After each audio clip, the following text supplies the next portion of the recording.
Hello, this is Progressivism Part 4 or Day 4. Today, I find this really interesting. I hope you like it. We're going to start talking about the condition of African Americans in this country during the Gilded Age and the Progressive Era, and it wasn't very good, okay? A lot of people, they think it just went from slavery and then boom, Martin Luther King in the 60s. And there was some struggles going on there. There were some good things that happened. A lot of good music happened during that time, but the reality is that starting you. One thing I want you to understand about history is that things don't always get better. Okay, sometimes things get worse. They get better, then they get worse, and then they get better again. And that's what happened with the African Americans in the United States. So in the late 1800s, there was a time, this is a period, we call it the Jim Crow period. Jim Crow laws were the laws of segregation, okay? And so, you've got separate movie theaters, separate, it was separate everything. Sit in the back of the bus, separate water fountains. I mean, you've all heard this before. Separate schools. This is Dallas Colored High School. Now we call this Booker T. Washington High School for the Arts. But back in the early 1900s, this was called Dallas Colored High School. So I need you to write this down. This is two people that you need to be aware of. There's W.E.B. Du Bois. And what he did was he founded, and hit pause if you don't want to write while I'm talking. He founded a civil rights organization called the NAACP. It stands for the National Association for the Advancement of Colored People. Colored people. It was founded in the early 1900s during the Progressive Era. And the NAACP was an organization of lawyers. So what did they do? They went to the courts. They tried to get the laws changed. They defended African Americans who were accused of a crime. Didn't matter if they were guilty or innocent. They would provide lawyers for defendants. Back then, you didn't get a lawyer if you couldn't afford one. That didn't start till the 1960s. Back then, if you couldn't afford a lawyer, you didn't get a lawyer. So the NAACP, they would volunteer their time and help defend young men and women who were accused of crimes. They would also try to get laws changed and advocate for better laws. That's what the NAACP did, and that was founded in part by W.E.B. Du Bois. Also, you've got a guy named Booker T. Washington. Now, Booker T., he did not have any faith in white people. He believed that whites would never give blacks the economic freedoms that they deserve. They didn't believe that they would ever get equal rights. So trying to get equal rights was just not the focus of Booker T. Washington. Booker T. Washington was more of what you would call a conservative. Today, what you would call a Republican. He said that blacks should be self-reliant and create their own communities. And African Americans should get vocational education. Vocational, think vocation meaning your job. So today we call that trade school. Like you go to El Centro and you get an HVAC degree, air conditioning, or you go get become an electrician. That's vocational education. Now, obviously, we want both, but it's a matter of emphasis. Du Bois was about civil rights and equal rights. Booker T says, don't wait for the whites. We African Americans, or back then they would say we colored people, we need to be self-reliant and we need to create good in our own communities. Okay? It's kind of like that show on Netflix, Killer Mike. Check it out. Booker T. Washington and Killer Mike, they seem to have some of the same ideas. So here's a picture. NAACP, founded in 1909 by W.E.B. Du Bois. He fought for equality in the courts. Okay, remember, they were an organization of lawyers. Okay, Booker T. Washington, blacks must help themselves through vocational education, self-reliance, pull yourself up by the bootstraps, that sort of thing. Okay, don't wait for the white people to give you rights. Learn a skill, buy some land, and own a gun. You know, I mean, that's kind of, I don't know if Booker T would have said that, but that's kind of the sentiment. Okay, so Booker T would get rich people like Carnegie, for example, to fund the Tuskegee Institute. You know, so you can train people in jobs, you know, make them good workers, you know, make them carpenters or even electricians, give them skills. Okay. And I made this meme, it's kind of lame, but you know, skills to pay the bills. Okay. This is what they did. This is Booker T's idea of helping the African American. Okay. So you have a clash of ideas. W.E.B. Du Bois on the right says we must fight for equal rights and fight discrimination. Booker T on the left says we need to take care of ourselves. Money is more important than rights. Okay? We want the green. We don't want rights. We want the green. Of course, Booker T wanted rights. He just said that we need to control what we can control. That was Booker T's idea. Okay, so check this out. After winning the right to participate in the American experiment of self-government, African Americans were systematically and ruthlessly excluded from it. From 1901 to 1929, there were no blacks in the federal legislature. Okay, so the question is, how did W.E.B. Du Bois combat prejudice like that described in the excerpt? Okay, so even if you didn't read it, which you should always read stuff, but even if you didn't, hopefully you'll have memorized because you wrote it down in your note card, you studied your note cards. W.E.B. Du Bois, what did he do? Okay, so he founded the NAACP, which is, and the answer is a civil rights group. Okay, the NAACP. All right. How did the person named in this 1909 handbill work to improve the lives of African Americans? So who are we talking about?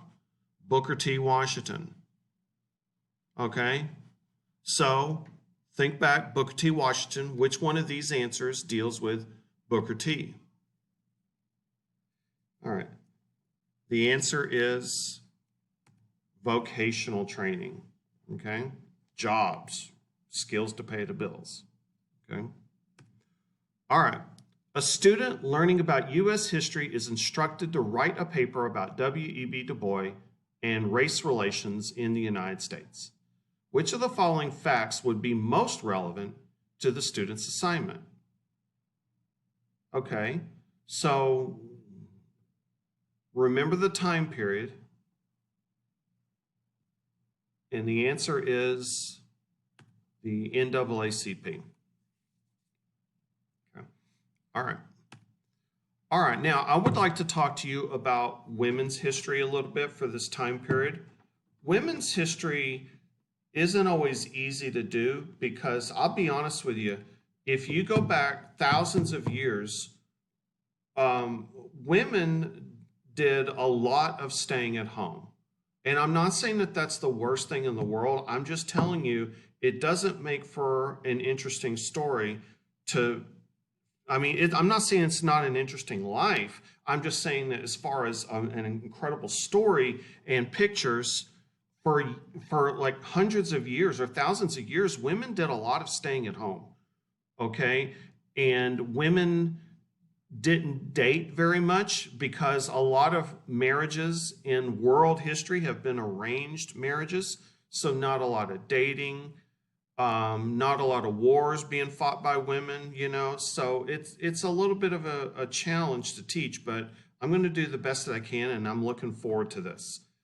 Okay, so in the early 1900s, women were starting to live a more modern life. Now, we don't have electricity yet, but one thing we do have is women were starting to fight to be seen as equals in the home. Okay, so we're not, I mean, there's a little bit of political stuff like women's suffrage and stuff, but women are starting to become a little more educated, and women are starting to fight for more respect at home.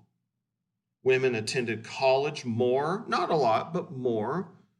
And interesting, divorces rose during this time. Women started to make more demands, and a lot of men couldn't handle it. So there were a lot of divorces in the first 20 years of the 1900s. In the Gilded Age, it was 1 out of 22. In the Progressive era, it rose to 1 out of 6. So the men, a lot of marriages just couldn't handle it. Okay, the most divorces are going to happen in the late 70s, early 80s. That's when I was born. Gen Xers like me were products of divorced families. A lot of divorces in the late 70s and 80s. Okay, now this is a trip. I couldn't believe it when I saw this. Women, I wouldn't say this happened a lot, but it's interesting that they had electric scooters for a while in the early 1900s. That's crazy. We talk about electric scooters now, and they were electric, some of them. Some of them were gas powered, but some of them were actually electric. Crazy. And cars were rare until the 1900s, but when you had cars, you did have women driving them, especially out in the country. And that's just very much, remember earlier I said women didn't leave home very often? Well, the car and the bicycle is going to change that for forever, really. Okay? And just for fun, this woman on her 63rd birthday was the first person to survive going over Niagara Falls in a barrel. So she got in that barrel and went over Niagara Falls on her 63rd birthday, and she survived. I just thought that was kind of cool. Okay. And here's some fashion of the time of the Progressive era. Okay. Now this is like uber fashion. Not everyone dressed like this, but one thing you're seeing during this time period are fewer corsets. Women were still pretty skinny, but women were, you notice how, I mean, that's ridiculous how the corset she's wearing, and it could have been photoshopped. They didn't have Photoshop, but they did touch up photos back then and made women look even skinnier. Okay, so unfortunately that was still the same back then. Okay, and I just thought this was a cool colorized photo. This was during the teens. Okay. And women washed their hair about once a month using egg yolks or borax.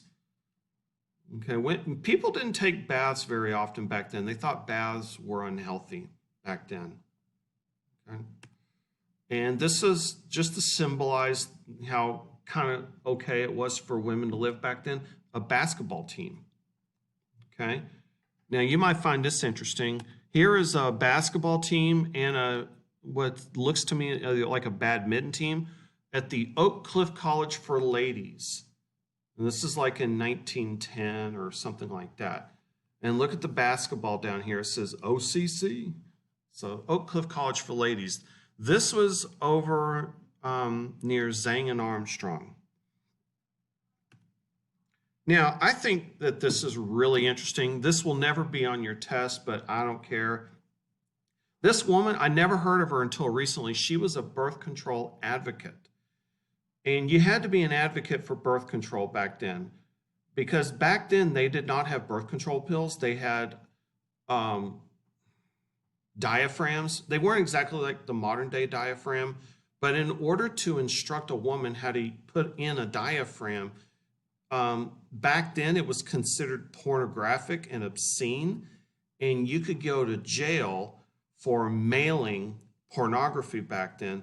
And so a woman like Emma Goldman and other women who were fighting for literature to teach women how to use birth control would go to jail.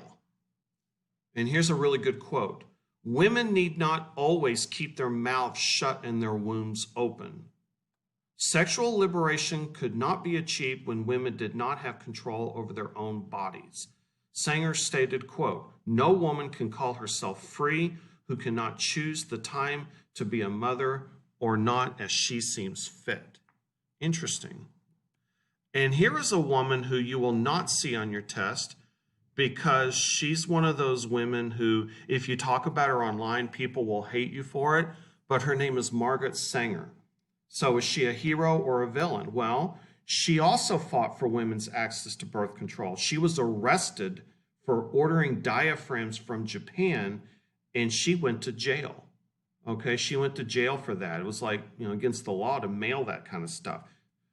She did jump bail, like she a gangster.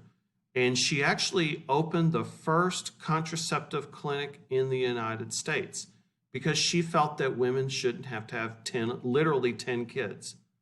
Okay? But the problem with Margaret Sanger is that she was part of a movement called eugenics. Now, eugenics, I want you to think of the Nazis. Eugenics believed that humans should have a breeding program. Like if you are fit and you're not an alcoholic and you're not a criminal, then you should have lots of kids. But if you're a loser, then you should not have kids. And apparently she thought that birth control was a good way to keep the undesirables from having kids. So again, that's why you'll never see her in your book or on your test. But her name is Margaret Sanger. Okay. All right. Women's suffrage. All right. Let's go back a little bit into the late in the 1870s in the Gilded Age. Women were starting to fight for suffrage. Now you need to know that word. What is suffrage? The vote. Suffrage is the right to vote. Okay? So the godmother of women's suffrage is Elizabeth Cady Stanton. Okay? And her and Susan B. Anthony worked together. And Susan B. Anthony, I didn't know much about her, so I went and asked another teacher, and she told me that Susan B. Anthony would dress up like a man and go and vote, and she would encourage other women to do the same thing. And she got arrested several times for trying to vote in New York State. Okay? So here's a quote. There will never be complete equality until women themselves help make the laws and elect lawmakers. Remember this too. If you can't vote, then you cannot be on a jury. So that's, you can say that women don't need to be able to vote, which I don't know why you would say that, but if you were to say that, then what about juries? All male juries, all male congressmen, all male senators? It's not right. Okay? So women all over the United States and Britain paraded and protested for suffrage. You need to know that word, suffrage. Okay? Okay. Now, here's some posters that were against women's suffrage. Look, it says, I want to vote, but my wife won't let me. And look at this man doing housework and taking care of the kids and the pets. Everybody works, but mother, she's a suffragette. So this is a poster oh, and look, he's wearing makeup. Okay, so I wish it were a joke, but this is a poster by somebody who did not want women to get the right to vote. Here's another one. Here's a woman going off to vote while her husband, oh my God, because you don't want men taking care of kids. What is a suffragette without suffering household? Okay. But eventually women did get the right to vote. Why? Because during World War I, women worked in the factories and eventually showed that they were capable people, and that did help them get the right to vote by 1920. So write this down, the 19th Amendment. You need to memorize this and the other amendments. Its ratification gave women's suffrage. Okay? So there's that word ratification. Make sure you know that. Ratification means it's signed and dated and it becomes law. So women got the right to vote with the 19th Amendment. You need to have this memorized. This will be on every test you see forever. Okay? All right, so I've asked you to memorize the 16th Amendment, 17th Amendment, 18th Amendment, 19th Amendment, and the 21st Amendment. Okay, have those memorized. Okay? All right, let's do some questions. The goal of this resolution was eventually achieved with the what? Okay, so what are we looking at? Resolution from Seneca Falls Convention, July 1848. Resolved that it is the duty of the women of this country to secure to themselves their sacred right to the elective franchise. Geez, why don't they just say it like normal people? All right, so elective franchise, elections, the answer is the vote. Okay? All right. So here's a quote from the 19th Amendment of the U.S. Constitution. The right of citizens of the United States to vote shall not be denied or abridged by the United States or by any state on the account of sex. What was one way the constitutional amendment excerpted above helped advance the cause of gender equality? All right, so look at this one. The answer is it gave women a greater opportunity to influence government. Okay. All right. Amendments 16, 17, 18, and 19 are known as the blank because they gave people a greater voice in the government. All right, so let's review. 16, income tax. 17th, direct election of U.S. senators. 18th Amendment, prohibition. 19th Amendment, women's vote. Okay, so what chapter are we in right now? We're in the progressive era, so this is actually D. These are actually called the progressive amendments because they were passed in the progressive era. I don't know if this is a good question, but there you go, okay? All right, here we got a cartoon. Look at the circle in the woman's hat. Now, answer the question. The issue addressed in this political cartoon was later settled by what? And the answer is, all right. All right, so here you go. The political activism of the group described in the excerpt contributed directly to what? National Woman's Party. Has something to do with women. And the answer is D. Okay. So in summary, women really changed a lot during the progressive era. And look at this car. This is a real expensive car of the time. So you had the temperance movement, which was run by women. You had women muckrakers like Ida Tarbell and Ida B. Wells.